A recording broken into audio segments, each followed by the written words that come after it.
बड़ा खतरनाक लगा तेरे को जो हैं हैं। खतरनाक लगाते तो तोहरा भी नक्का लगाते। खतरनाक लुक है ना।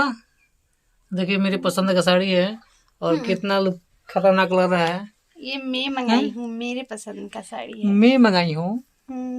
मैं कौन सी होता है? मतलब कि मैं मंगाई हूँ। मैं नहीं मंगाई हूँ, कहिए कि आप मंगाए हैं।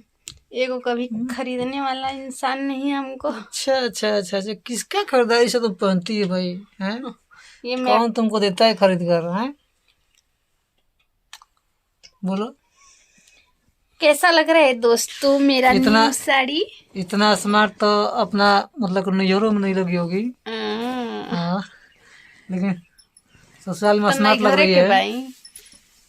नहीं घर के भाई तब हर ससुर पति में के स्मार्ट हर पति का लगते फर्ज हैं। होता है कि पत्नी का भाई खूबसूरत बना के रखे, पत्नी का डिमांड पूरा करे।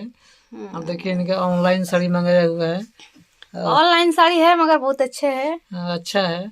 और जो भी कंपनी वाला भेजा है बढ़िया भेजा है, लेकिन इसमें कई खराब भेज के शिकायत भी करा दिया है। 3 गो मंगाए थे, 2 गो नहीं सही था, एक सही था। 2 डुप्लीकेट दे दिया था, एक ओरिजिनल दिया था। ओरिजिनल मेरे लिए ओरिजिनल के लिए ओरिजिनल दिया था। और क्या बोले ना जी। तो ठीक है दोस्तों, कैसा लुक लग रहा है इनका हमारा, हम लोग का जोड़ी कैसा लगता है आप लोग जरूर बताइएगा। और ऐसे अपना प्यार आशीर्वाद देते रहिएगा। फिर मिलते हैं आप लोगों से अगले नेक्स्ट वीडियो में। तब तक के लिए चलो तो नहीं जा, नमस्ते बाय बाय।